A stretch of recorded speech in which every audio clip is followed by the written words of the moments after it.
Once upon a time, in the lively village of Asempa, there was a woman named Fafa. She was the most famous bread seller in the entire region. Her bread was soft, golden, and smelled so sweet that even passers-by couldn't resist buying a loaf. People from nearby villages traveled long distances just to get a taste. But what made her bread so special? No one knew. Some said it was her secret recipe, others believed she prayed over her dough. Whatever it was, her bread was always perfect. The villagers loved her bread so much that they never asked too many questions. But Fafa had a secret, a terrible, wicked secret. Fafa's house was on the edge of the forest, far from the eyes of the villagers. Every night, when everyone was asleep, she would go into the forest with a small knife and a clay pot. She wasn't going to fetch water or gather herbs. No, Fafa was going to collect something far darker, human tears. You see, Fafa had made a deal with a powerful forest spirit. The spirit promised that her bread would always be delicious and irresistible, but there was a price. For every batch of bread she baked, she had to bring the spirit the tears of a suffering person. So, Fafa became a master of causing pain. She would sneak into people's homes at night, whispering words that brought nightmares to children and heartache to adults.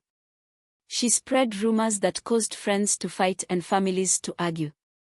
Then, as they cried, she would collect their tears and take them to the forest spirit. "This is the price for greatness," Fafa would say to herself, smiling as she kneaded her dough. One day, a stranger came to the village. He was tall, with a sharp gaze that seemed to see into people's souls. He bought a loaf of Fafa's bread and, after taking a bite, smiled knowingly. "This bread is delicious," he said. "But it tastes unusual. Almost like sorrow." The villagers laughed. "Sorrow? Impossible. Fafa's bread is made with love," they said. The stranger didn't argue, but that night he stayed awake, watching Fafa's house. Just as the moon reached its highest point, he saw her slip out with her knife and clay pot. Quietly, he followed her into the forest. Deep in the forest, Fafa reached a clearing where the air was thick with the smell of damp earth and old wood. The stranger hid behind a tree and watched as she knelt before a glowing figure, the forest spirit. "My master," Fafa said, pouring the tears into a stone bowl. "Here are the tears for this week's bread.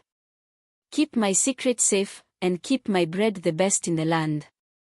The spirit laughed, a cold, hollow sound.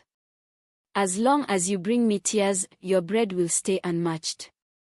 But remember, Fafa, the day you fail me, all your secrets will come to light." The stranger gasped quietly. Now he knew the truth.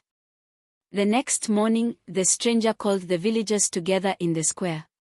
"Your beloved Fafa has a dark secret," he declared.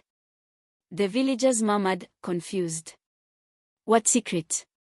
"She is kind and hardworking. She collects your tears and gives them to a forest spirit," the stranger said. "That's why her bread is so delicious. It's made with your sorrow." The villagers were shocked. "How can we believe you?" someone asked. "I followed her last night," the stranger replied. "She goes into the forest to meet the spirit. If you don't believe me, watch her tonight." That night, the villagers hid near Fafa's house. Just as the stranger had said, they saw her sneak into the forest with her knife and clay pot. They followed her quietly and saw everything, the glowing spirit, the stone bowl, and Fafa's wicked deal. The villagers were furious. "So this is why our children cry in their sleep. This is why we have fights in our homes. All for your bread," they shouted. Fafa tried to run, but the spirit's laughter stopped her. "You have failed me, Fafa," it said. "Your secret is no longer safe. Now, your greatness ends." In an instant, the spirit vanished, and Fafa's bread turned to ash. Her stall, once the busiest in the market, became empty. The villagers never forgave her for the pain she had caused, and she was banished from Asempa forever. From that day on, the villagers learned to be cautious of things that seemed too good to be true. And whenever they smelled fresh bread, they would say, "May it be made with kindness, not sorrow." And so, Fafa's story was told for generations as a warning: greatness gained through wickedness will always crumble in the end.